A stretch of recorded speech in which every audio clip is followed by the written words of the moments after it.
When I'm with a client early on in the conversation, I start planting seeds because I want them to be comfortable as we hit each of those really crux points within the process of the sale. There's a couple of them. You've got your initial meet and greet, you've got your discovery that you do with them, your pre-qualification. You go out and you look at a bunch of homes.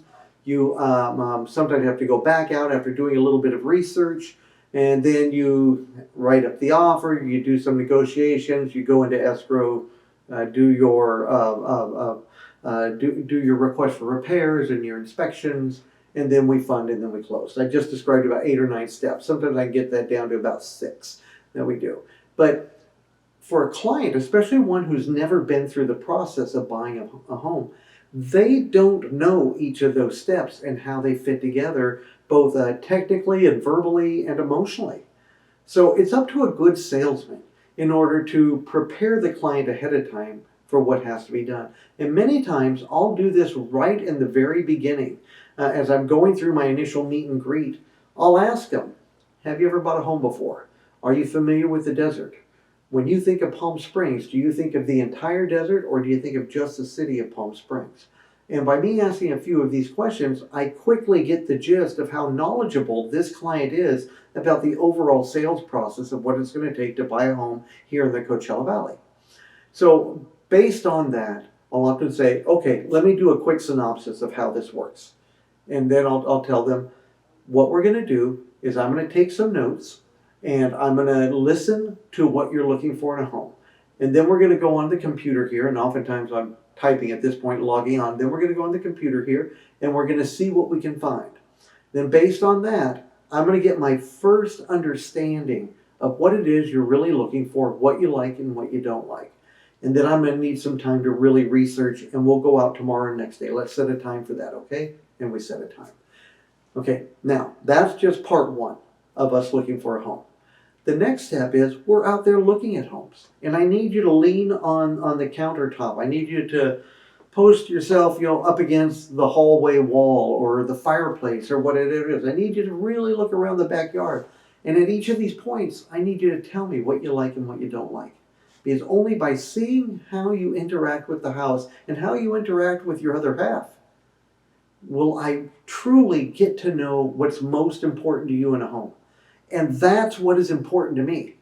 My job is to not just sell you a home, but I want to sell you a home that you really can't see yourself living without, that you absolutely can't imagine ever selling again. If I can achieve that, or the closer I can to achieve that in our interaction with each other as I represent you in this, the better job I've done. And the better job you're going to feel about it when we're all done. And that's what's important because, I do want referrals. I do like repeat customers. We're probably going to become friends in this process as we do it. And I want to make sure that you like something enough that when we get into the negotiations, that you really want it. That way we can make sure that each of those steps tie together best and you will complete the process and buy a home. Because I do want to sell you a home. Is that fair? And I'll ask people that, is that fair? So I kind of lead people through the process. And then as we're going out and doing it, let's say as we're driving around the next day and we're looking at homes, I will mention things to them. Now, remember, what we're seeing today is what we're gathering information on is going to help me to really understand what it is that you want in a home. Because I know you said a 3-bedroom and a 2-bath or a 4-bedroom and a 3-car garage or whatever it was. They gave me their parameters of the home they wanted. And that's the list that I built out. But only by seeing you look from the kitchen to the living room and say, I like this. I like the big great room. I really like that TV nook over there. I can see my desk over in that corner. Or, I hate this home. The ceilings are too low. I can't stand that floor. Whatever is their response, I need you to tell me these things. And that helps us get through day 2 together, okay, when we're out looking at homes. And then as we're continuing on looking at homes, and hopefully we've at least hit a few close to the bullseye, okay, I'll start telling them, okay, now, after we find the right one, we're going to write an offer. And when we do that, we're going to go back to my office. I'm going to pull up the forms on the computer. You'll watch me as I fill them out. I'm going to need to ask you questions about how you're paying for it, who your lender is, time frames, stuff like that there that you need to go through. So I'm telling them what's going to come after this step, each step as we do it. In the beginning, I gave them a quick synopsis of all the steps. As we're going through the steps, I'm talking about the next one or two. As we're writing the offer, and they've got questions, I'm telling them now we're going to have 17 days to do inspections. We're going to have 3 weeks to get your financing together. That's going to mean that when we hit those time periods, right after we get acceptance on this offer, we're going to need to get an inspector in there to take a look. So in that first week, I need you to help me focus on that. We're going to get all the disclosures in. We've got to review those together.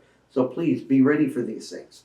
And then after that, I'm going to be talking to your lender, at around the same time and making sure that they can perform. Because 21 days from now, we're going to be pushing that bank to fund. That way we can close in 30. You see what I'm doing? I'm telling them about the steps coming up. You need to do that too with your clients. They will appreciate it. They will appreciate you more. And when you hit those next steps, they'll be more ready for it. And I'll tell you, there's one other thing I do very early on in the deal. I squeeze in a sentence like this somewhere in the transaction. Consider this your bonus on this tape that we have right here. I tell them, look, on just about every deal, there's going to be at least one speed bump. Sometimes there's going to be 2 or 3. But I'm telling you right now, do not worry about them. They're going to be there. There always is. But I've been around the block a few times, and I know how to handle just about every speed bump there is. So when they happen, we'll talk about it, and then we'll figure out the solution. It shouldn't be a big deal. Trust, I will perform. I will. My name's Eric Meeks. I hope this helps you in your planning, your strategies with your clients. It's all about setting the expectations and then delivering to those expectations or exceeding them. And that's what I hope I've helped you done here today. Thank you very much. Have a good day. I'll see you around the internet. Thank you for watching the Desert Real Estate Channel. I hope you found these tips interesting and enjoyable. Hope they help make you a better realtor and a better real estate buyer or seller. Please like or subscribe to these videos somewhere in the boxes below. And I'm Eric Meeks. If I can ever do anything for you personally, please don't hesitate to call. Thank you. Have a good day.